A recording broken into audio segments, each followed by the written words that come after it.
जय हिंद दोस्तों, NCC live class में आपका स्वागत है। दोस्तों, आज हम बहुत ही इम्पोर्टेंट टॉपिक पे बात करने वाले हैं। मेरी वीडियो लास्ट तक देखिए, स्किप करने की जरूरत नहीं है। स्किप करके देखेंगे समझ में नहीं आएगा। ये बी सर्टिफिकेट और सी सर्टिफिकेट एग्जाम में 5 अंक का 100% आता है। हर साल किसी भी साल का पेपर उठा के आप देख लें, 5 अंक। और 5 अंक कैसे लिए जाएं, इजी तरीका कैसे लिए जाएं इजी तरीके से मैं आपको भी बताता हूं, और आप 5 अंक 2 मिनट में ले लेंगे। दोस्तों, आज हम बात कर रहे हैं कम्युनिकेशन के बारे में। सबसे पहले तो ये जानना जरूरी है कि कम्युनिकेशन यानी संचार होता क्या है, संचार किसे कहते हैं। तो ये 2 नंबर का क्वेश्चन आता है कि संचार किसे कहते हैं। 2 नंबर का क्वेश्चन बिल्कुल, तो 1 मिनट में आप लिख सकते हैं कि संचार किसे कहते हैं। संचार विचार, बातों, सूचनाओं को आपस में, संचार विचार यानी अपने विचार, बातों और सूचनाओं को, एक दूसरे की जो सूचनाएं हैं आदान प्रदान करने की, मतलब विचार, बातें और जो सूचनाएं हैं ना, उनको आदान प्रदान करने की प्रक्रिया को संचार कहते हैं। कितना आसान दोस्तों है ना। 2 नंबर का क्वेश्चन आएगा कि संचार किसे कहते हैं। विचार, सूचनाओं और बातों को एक दूसरे तक आदान प्रदान करने की प्रक्रिया को हम संचार कहते हैं। 2 नंबर का क्वेश्चन आएगा। जैसे कि आपको बताया हमने, संचार की और कई इंपॉर्टेंट क्वेश्चन है जो मैं आपको अभी बताने जा रहा हूँ। दोस्तों, वीडियो को लास्ट तक देखें, स्किप ना करें, तभी समझ में आएगा दोस्तों। और किसी का कुछ भी डाउट है, जैसे क्लास मेरी समाप्त होगी, क्लास समाप्त होने के बाद आपके सारे डाउट क्लियर करें। कोई भी बच्चा बात नहीं करेगा। ये आप, मैं अटेंडेंस आज नहीं लगा रहा हूँ, इसका मतलब ये नहीं कि आप लोग सोच रहे हैं कि सर अटेंडेंस नहीं लगा रहे हैं। मैं अटेंडेंस बाद में लगाऊंगा, और अभी क्लास को ध्यान से देखें। आप नोट कर रहे हैं, नोट करते रहना। तो अभी मैंने क्या बताया आपको, संचार किसे कहते हैं। विचार, बातों को और सूचनाओं को एक दूसरे तक पहुंचाने की प्रक्रिया को क्या कहते हैं, संचार कहते हैं। अब ये होता है, जैसे इसमें किस टाइप के क्वेश्चन आते हैं, संचार की जरूरत के ऊपर। संचार की आज के ज़माने में या आर्मी में, किसी भी फोर्सेज में संचार की बहुत ही इम्पोर्टेंट है। बिना संचार के हम एक दूसरे से कैसे अपनी बातों को आदान प्रदान, अपनी भावनाओं को बता सकते हैं। संचार ही एक माध्यम है। कल को कोई लड़ाई लग रही है, कल को कोई बात हो रही है, तो संचार ही एक ऐसा माध्यम है जिसके द्वारा हम अपनी बातों को एक दूसरे तक पहुंचा सकते हैं। इसलिए बहुत ही इंपॉर्टेंट सब्जेक्ट है, और ये बहुत ही इजी सब्जेक्ट है और इम्पॉर्टेंट भी है कि संचार क्या होता है। तो संचार दोस्तों मैंने बता दिया। अब इसमें किस टाइप की क्वेश्चन बनते हैं कि सर आप लोगों का कहना है कि संचार तो ठीक है, लेकिन इसमें क्वेश्चन किस टाइप के आते हैं। बहुत से बच्चों के मेरे पास फोन आते हैं, बहुत से बच्चों के सवाल आते हैं मेरे पास कि संचार से किस टाइप के क्वेश्चन निकलते हैं। तो दोस्तों, आज मैं रिवीजन भी करा देता हूँ आपको, इसी के साथ साथ रिवीजन भी करा दूंगा। दोस्तों, संचार में जैसे क्वेश्चन बनते हैं, आरटी प्रोसीजर का प्रमुख सिद्धांत क्या है। एक बार क्वेश्चन फिर से सुने, आरटी प्रोसीजर 2 अंक का आएगा, 2 मार्क्स का आने आना है। आरटी प्रोसीजर क्या होता है, सवाल में आएगा आरटी प्रोसीजर के सिद्धांत, आरटी प्रोसीजर क्या होता है। बिल्कुल इजी तरीके से लिख देना है, बॉस, BASS। आरटी प्रोसीजर के सिद्धांत क्या है, boss, BASS। B for brevity, A for accuracy, S for speed and S for secrecy. दोस्तों देख लीजिए, आरटी प्रोसीजर के क्या सिद्धांत है, लिख दीजिए बास। अगर आप बास भी लिख दे रहे हैं तब भी 2 अंक आपको मिल जाएंगे, लेकिन अगर आप एक्सप्लेन कर रहे हैं तो कोई डाउट नहीं, 2 नंबर आपको ना मिले। B for brevity, A for accuracy, S for speed and S for secrecy. दोस्तों समझ आ गई आपको बात। बहुत ही इंटरेस्टिंग है और बहुत ही छोटा सब्जेक्ट है, बट ये 5 अंक आपको मैं, अब ये आप मान के चलिए, अगर आप मेरी पूरी वीडियो देख रहे हैं तो मैं 5 अंक आपको मुफ्त में दिला दूंगा, बड़ा इजी तरीके से दिला दूंगा। बट आप थोड़ा गौर करिए। इसके बाद क्वेश्चन और भी इससे अच्छे अच्छे क्वेश्चन आते हैं। जो इंपॉर्टेंट क्वेश्चन है मैं वही बताऊंगा आपको। सबसे इंपॉर्टेंट क्वेश्चन जैसे कि आता है, संचार के तरीके कौन कौन से होते हैं। संचार के कौन कौन से तरीके होते हैं, मतलब संचार, जो कम्युनिकेशन के तरीके कौन कौन से होते हैं। तो इस सबसे पहले होता है सांकेतिक भाषा। नंबर 1 में क्या है, सांकेतिक भाषा।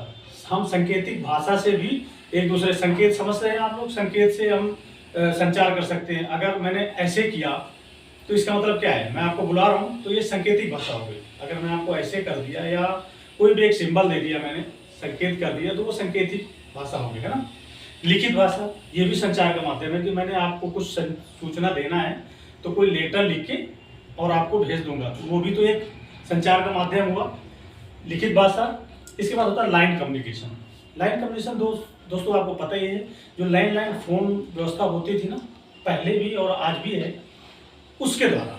पर लाइन कम्युनिकेशन थोड़ा सा टफ है, लगाने में थोड़ा सा समय ज़्यादा लगता है और अन्य चीज़ें हैं जो कि मैं आपको आगे बताऊंगा। लाइन कम्युनिकेशन हो गया। इसके बाद है रेडियो कम्युनिकेशन। दोस्तों रेडियो कहाँ आता है, आपने वॉकी टाकी देखा होगा, सिक्योरिटी गार्ड के पास होता है और डिफेंस में सभी फोर्सेज के पास रेडियो से कम्युनिकेशन होता है। तो ये संचार के तरीके क्या होंगे, संचार के 4 तरीके 5 तरीके, बहुत तरीके हैं। इसके बाद धावक एवं संदेशवाहक द्वारा संचार हम कैसे कर सकते हैं। जो रनर होते हैं, आपने देखा होगा ऑफिस में प्यून, उससे भी तो हम अपना संचार का माध्यम बना सकते हैं। कोई मैसेज देना है उनको दे के आ जाइए, इस ऑफिस में दे के आ जाइए, जो कि जाके दे के आ जाइए। तो ये संचार के कई माध्यम हैं। तो ये दोस्तों जो सबसे इजी तरीका क्या है, संचार के तरीके क्या क्या हैं। नंबर 1 सांकेतिक तरीका, नंबर 2 लिखित भाषा, number 3 line communication, number 4 radio communication और नंबर 5 धावक। यानी धावक का मतलब रनर जो यानी प्यून के द्वारा दिए जा सकते हैं। दोस्तों 2 क्वेश्चन कितना इजी तरीके से बताते हैं कि संचार के क्या तरीके हैं। नेक्स्ट इसी टाइप के और क्वेश्चन आते हैं कि रक्षा सेवा में जो उपयोग किए जाने वाले हैं वो संचार कौन कौन से। रक्षा सेवा समझ रहे हैं, अर्धसैनिक बल या आर्मी से रिलेटेड मैं बात करना चाहूँगा। तो उसमें जो है उपयोग लाने वाले कितने प्रकार के जो है संचार है कि रक्षा सेना में, जो सेना में या रक्षा सेवा में किस प्रकार की कम्युनिकेशन, यानी किस प्रकार की कम्युनिकेशन सेट होते हैं। तो दोस्तों मैं बताता हूँ। एक होता है नंबर 1 में लिख लीजिए आप, नेट रेडियो सेट, वही नेट रेडियो सेट के द्वारा। नंबर 2 लाइन कम्युनिकेशन, जो कि किसी भी फोर्सेज में, आर्मड फोर्सेज में लाइन कम्युनिकेशन बहुत इंपॉर्टेंट होता है। रेडियो रिले आप समझ रहे हैं, जैसे कि मैंने आपको बताया। डिस्पैच राइडर सर्विस, जो कि डिस्पैच राइडर सर्विस आपको भी पहले भी बता चुका हूं मैं। इसके बाद ये होता है जो रेडियो सेट स्टार भी, अन्य बहुत तरीके हैं जिससे जो है उसमें सेना के जो है संचार के बहुत माध्यम हैं दोस्तों। इसके बाद और तरह तरह के क्वेश्चन और भी आ सकते हैं, जैसे कि आपको आएगा संचार क्षेत्र के नए आयाम कौन कौन से हैं। ये सारे क्वेश्चन 2 नंबर या 3 नंबर। ऑब्जेक्टिव अगर होगा तो 2 नंबर का, सब्जेक्टिव होगा तो 3 नंबर का, यानी टोटल 5 अंक आपको इजी तरीके से मिलेंगे। सबसे पहले ये चीज ध्यान दीजिए कि संचार जब आप जान जाएंगे तो उससे रिलेटेड आंसर आप आराम से लिख लेते हैं। जैसे नेक्स्ट क्वेश्चन आएगा आपका, संचार क्षेत्र के नए नए आयाम कौन कौन से हैं। संचार क्षेत्र के नए नए आयाम कौन से हैं। नंबर 1 जैसे हो जाएगा, नंबर 1 टेलेक्स, नंबर 1 टेलेक्स दोस्तों। नंबर 2 कंप्यूटर,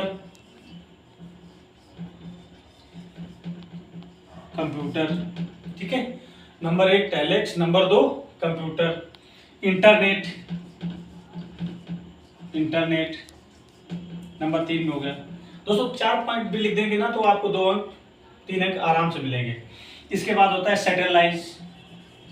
सैटेलाइट, ये 4 में आ गया। और दोस्तों 5 नंबर में लिख सकते हैं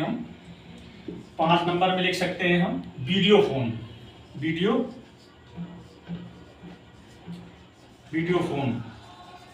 ठीक है दोस्तों।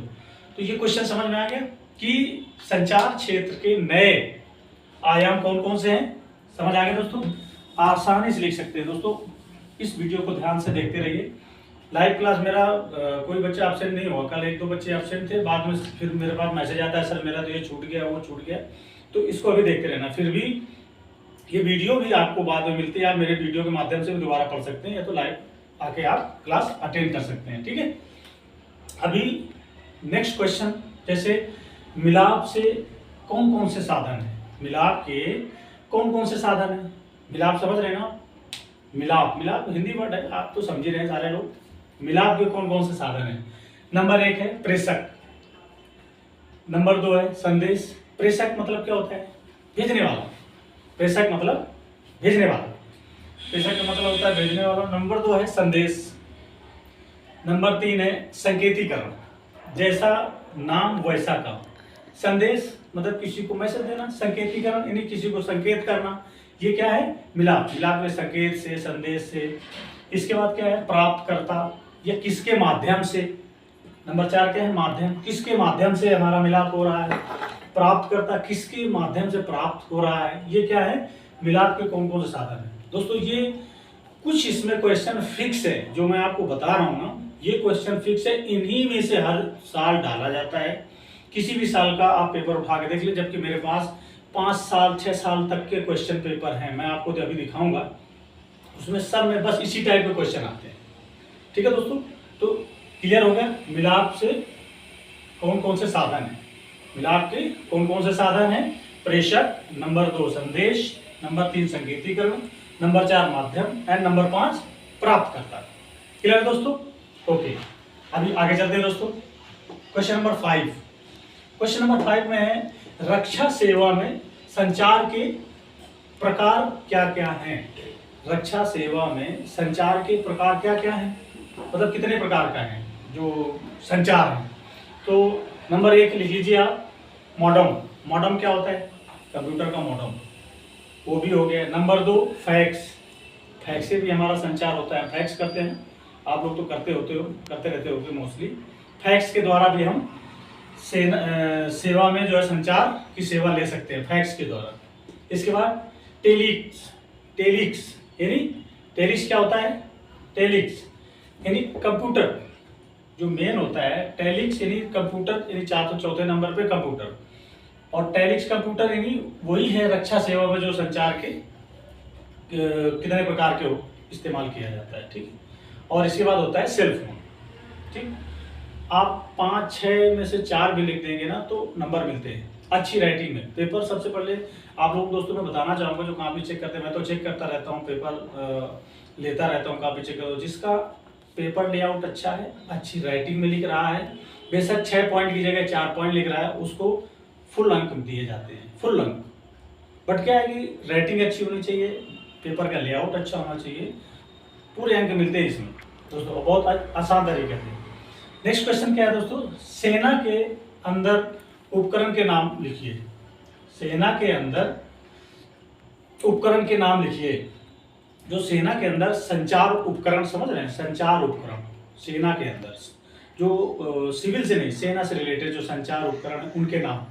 तो जैसे number 1 star B, radio set होता है, रेडियो सेट स्टार बी, याद रहने लगे, स्टार यानी आसमान को याद करके स्टार बी हो जाएगा। तो याद करने का तरीका बता रहा हूँ, मैं तो ऐसे ही याद करता था और ऐसे पढ़ाता भी हूँ कि स्टार बी यानी स्टार बी नंबर 1। नंबर 2 होता है मेट्रोला। मेट्रोला तो सभी ने देखा होगा, देखा है ना, हाँ है ना, देखा है ना, ओके। सिक्योरिटी में देखा होगा, सिक्योरिटी वाले मोस्टली जो प्राइवेट सिक्योरिटी वाले उनके पास भी मेट्रोला होता है, मेट्रोला। नंबर 1 क्या था, स्टार बी।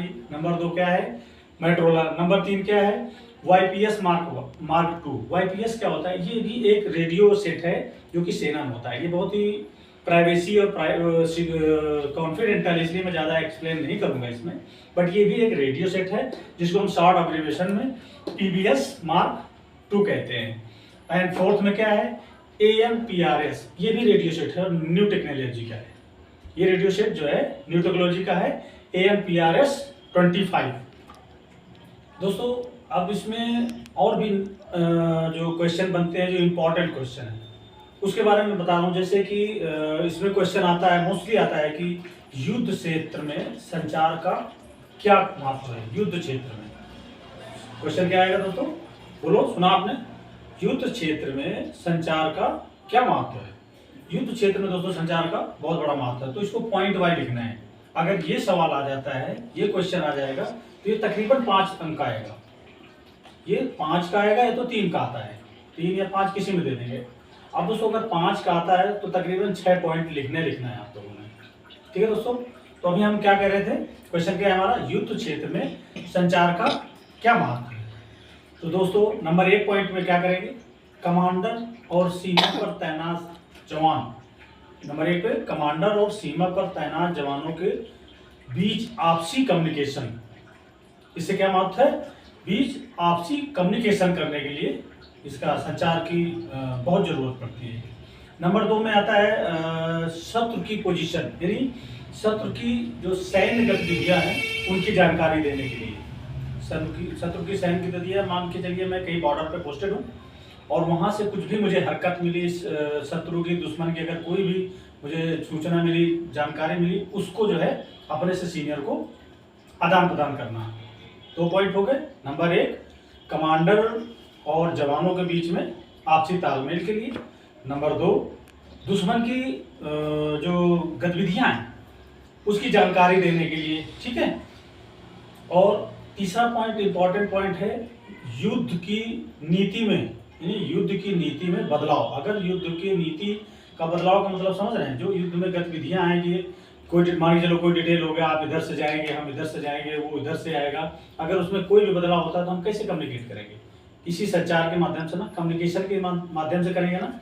तो बहुत ही इंपॉर्टेंट क्वेश्चन है ये, 5 नंबर का आता है, सबसे इंपॉर्टेंट क्वेश्चन है ये, 5 नंबर का आता है कि युद्ध की गतिविधियों को में अगर कोई बदलाव आता है तो आपस में कम्युनिकेट करने के लिए। इसके बाद युद्ध क्षेत्र की बुनियादी सुविधाओं के लिए, युद्ध क्षेत्र की बुनियादी सुविधाएं, जैसे कि लड़ाई लगी हुई है, हमें पानी की आवश्यकता होगी, हमारा एमिशन घट रहा है, हमें राशन की जरूरत है, तो इसी कम्युनिकेशन के माध्यम से ही हम एक दूसरे को बता सकते हैं, नहीं पास कर सकते हैं कि हमें राशन भेज दीजिए, हमें दुश्मन के लिए वो भेज दीजिए, एमिशन भेज दीजिए, पानी की जरूरत है। कहने का मतलब यह है कि युद्ध के समय जो सबसे इंपॉर्टेंट चीज है, बुनियादी सुविधाओं के लिए इसकी बहुत जरूरत है। इसके बाद 6वां पॉइंट है, जो युद्ध के दौरान, यानी युद्ध के दौरान जो कैजुअलिटी हो जाती है, हमारा जवान घायल हो जाता है या मेडिसिन फैसिलिटी की जरूरत पड़ रही है, उसको कम्युनिकेट करने के लिए, उनको बताने के लिए कम्युनिकेशन की बहुत जरूरत पड़ती है। युद्ध क्षेत्र में इसकी बहुत जरूरत है। ये सारी चीजें जो है, राशन की आपूर्ति, मेडिकल की आपूर्ति, पानी की आपूर्ति, आम्नेशन की, हमारा आम्नेशन समाप्त हो गया, ये सब जो है आप दोस्तों आसान तरीके से बता सकते हैं। आप समझ गए ना। देखो मैं फिर से बता दूं, जनरली बिल्कुल अभी फटाफट रट जाएंगे आप। नंबर 1 क्या बताया मैंने आपको, यदि जवान जहाँ पे तैनात है और अफसर जहाँ भी हैं उनके बीच में तालमेल के लिए। नंबर 2 हो जाता है शत्रु की जो गतिविधियां हमें मिली वो देने के लिए, पीछे पास करने के लिए अपने सीनियर को। नंबर 3 हो जाता है युद्ध के दौरान अगर हमें किसी चीज की जरूरत पड़ रही है उसको बताने के लिए, यानी खाना मंगाने के लिए, आम्नेशन मंगाने के लिए या फिर पानी मंगाने के लिए। और इसके बाद सबसे इम्पोर्टेंट होता है कि युद्ध क्षेत्र में जो घायल जवान है, घायल हो जाते हैं हमारे जवान, उनको मेडिकल फैसिलिटी, उनको पीछे भेजने के लिए, सही ट्रीटमेंट देने के लिए संचार की बहुत जरूरत होती है। तो दोस्तों ऐसे मैंने जितने भी इम्पोर्टेंट पॉइंट हैं ये मैंने बता दिया आपको, इन्हीं में से ही आना है। या मान लीजिए 5 अंक आपको बिल्कुल मुफ्त के मिलेंगे। मैंने करीब 10-12 क्वेश्चन आपको बता दिया जो इसी से रिलेटेड है और यही आते हैं, कहीं भटकने की जरूरत नहीं, कुछ चीजें कुछ पूछने की जरूरत नहीं है, और ये मुफ्त के आपको 5 नंबर दिला दिया। तो इसलिए ये मेरा जो आज का टॉपिक था कम्युनिकेशन का मतलब परिभाषा समझ गए, कम्युनिकेशन का जो है क्या परिभाषा है। इसके बाद दोस्तों जो कि मैंने बताया कि ये जो मैंने 10-12 क्वेश्चन आपको रिवीजन कराए, 8-10 क्वेश्चन, ये देख लीजिए, मैं आपको दिखाना चाहता हूँ सेम उसी चीज के ये क्वेश्चन है। ये मेरा पेपर फॉर्मेट है, अगर आप चाहेंगे तो मैं पूरा पेपर फॉर्मेट डाल दूंगा इसमें। ये सेम वही क्वेश्चन है, वही क्वेश्चन निकले, देखिए वही क्वेश्चन आते हैं। ये देखिए वो क्वेश्चन है। इस क्वेश्चन में पेपर में ये 2023 का लेटेस्ट पेपर है, 2023 का लेटेस्ट पेपर है। मेरे पास और भी क्वेश्चन पेपर है, अगर किसी को जरूरत पड़ती है तो मैं इसमें डाल दूंगा अपने उसमें, आप लोग उसको नोट डाउन कर सकते हैं। तो दोस्तों आज की कैसी रही क्लास, कम्युनिकेशन का मतलब समझ गए? Yes sir. कम्युनिकेशन से रिलेटेड जितने भी क्वेश्चन बनते हैं वो समझ गए, कितना आसानी से समझ गए। तो मतलब ये 5 अंक बिल्कुल भी आप लोग प्रॉमिस करिए नहीं छोड़ोगे, ठीक है। अगर मेरी वीडियो पसंद आए हो लाइक करना, कमेंट करना ना भूलें। जय हिंद दोस्तों।